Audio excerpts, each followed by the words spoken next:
¿Te ha pasado alguna vez? Debates sobre migración o sobre el Islam que se descontrolan por completo y escalan rápidamente. Pero ¿por qué ocurre esto realmente? Para entenderlo, hoy vamos a dar un paso atrás.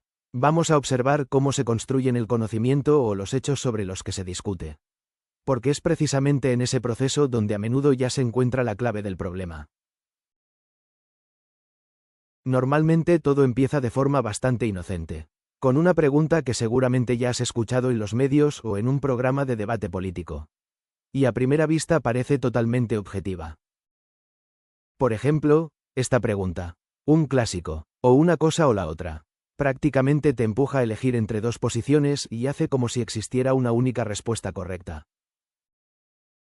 Pero aquí viene el giro decisivo. En lugar de buscar desesperadamente una respuesta, cambiamos la perspectiva. ¿Qué hace realmente la propia pregunta? ¿Qué le ocurre a un grupo de personas cuando está constantemente bajo observación y tiene que posicionarse una y otra vez sobre estos temas? Es sencillo. Se convierte en una especie de objeto de estudio, en un problema que hay que analizar, medir y, al final, resolver. Toda la complejidad de la vida individual, todas las contradicciones, desaparecen, porque todo se reduce a una única respuesta general. Vamos un poco más a fondo. Observemos cómo se produce este conocimiento supuestamente objetivo. Podríamos llamarlo casi la fábrica de los hechos. La herramienta más importante en esta fábrica es la llamada categoría. Imagínala como un cajón en el que clasificamos a las personas. Pero lo importante es que estos cajones no son leyes naturales. No existen simplemente, se crean. Por la ciencia, que define determinados grupos, por la política, que necesita categorías para sus medidas, y por los medios, que tienen que simplificar lo complejo. Y este proceso suele seguir un patrón muy parecido. Primero se define un tema como problema, por ejemplo, la falta de integración. En un segundo paso se identifica un grupo que supuestamente está relacionado con ese problema. Luego ese grupo se mide, se le entrevista, se convierte en números. Y esos resultados se presentan como datos objetivos que sirven de base para decisiones políticas o para la opinión pública.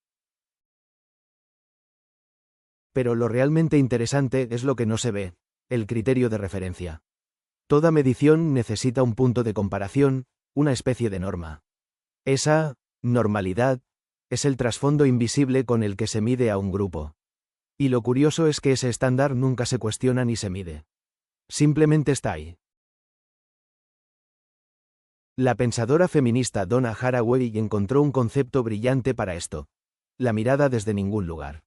Se refiere a la perspectiva de alguien que actúa como si fuera completamente neutral y objetivo.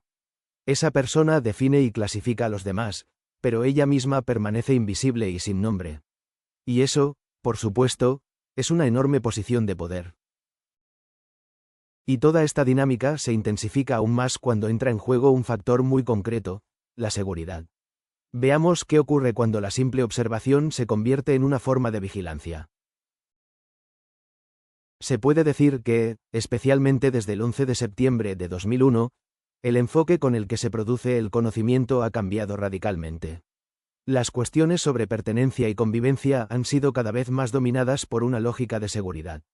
De repente, todo un grupo de población empezó a ser visto principalmente como un posible riesgo que hay que gestionar.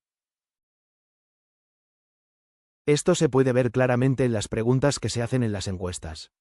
Son fundamentalmente distintas. Mientras que a un grupo se le pregunta de forma normal sobre su vida cotidiana o sus opiniones políticas, el otro grupo tiene que someterse casi a una prueba de lealtad, posicionarse frente a conflictos globales y explicar su postura sobre la violencia. Esta mirada securitaria tiene consecuencias muy concretas. De repente, el Estado decide qué interpretación religiosa es aceptable y cuál se considera extremista. A las personas se les exige que se distancien públicamente de actos con los que no tienen absolutamente nada que ver. Y, como se ha visto por ejemplo en los Países Bajos, incluso se recurre a científicos como peritos en los tribunales para interpretar la mentalidad de los acusados. Pero ¿qué hace esta inspección constante con las personas afectadas y con el debate público? Esto nos lleva directamente al cuarto punto, el coste humano de todo este proceso. Todo empieza con la sensación de estar constantemente cuestionado. tu pertenencia, tu forma de vida, incluso tu lealtad. Esto genera una enorme presión para justificarse, explicarse y defenderse constantemente. Te ves obligado a reaccionar dentro de un marco que no has elegido. O afirmas lo pacífico que es el Islam, o reaccionas con rebeldía. Pero en ambos casos estás jugando según reglas que no has definido tú. ¿Y el resultado? Un profundo agotamiento emocional. Una investigadora describió esto como una especie de carga personal que sentía una de sus entrevistadas. Simplemente estás cansado de tener que responder por todo un grupo. Y para la sociedad en su conjunto esto significa que las divisiones se profundizan y los debates se vuelven cada vez más polarizados. Y con esto llegamos al núcleo de todo el análisis. Se trata de un proceso que muchas veces funciona sin odio explícito ni malas intenciones. Y que precisamente por eso resulta tan problemático. Es muy importante entender esto. Las investigadoras, los periodistas o los políticos que trabajan con estos datos no tienen que ser racistas. A menudo ocurre lo contrario, quieren aclarar, pero forman parte de una estructura que produce exactamente estos efectos. La idea clave es esta: el acto de contar y medir nunca es neutral. Siempre es una intervención en la realidad. Crea las categorías que pretende describir y transforma a las personas que mide. Y esta es la tesis central de hoy. La deshumanización no empieza con el odio. Empieza mucho antes. Empieza en el momento en que una persona se convierte en objeto de una inspección permanente. Esto ocurre cuando la persona detrás de los números se vuelve invisible. Cuando ya no se ve a alguien como un individuo con una historia compleja, sino solo como representante de una categoría, como un dato en una estadística, como un posible factor de riesgo que hay que gestionar, en lugar de como una persona a la que hay que comprender. Por eso, para terminar, una pregunta que puedes llevarte contigo. La próxima vez que veas una encuesta o sigas un debate intenso, intenta mirar más allá del contenido. Pregúntate, ¿quién está siendo medido aquí? Y aún más importante, ¿quién permanece invisible y sostiene la regla de medir?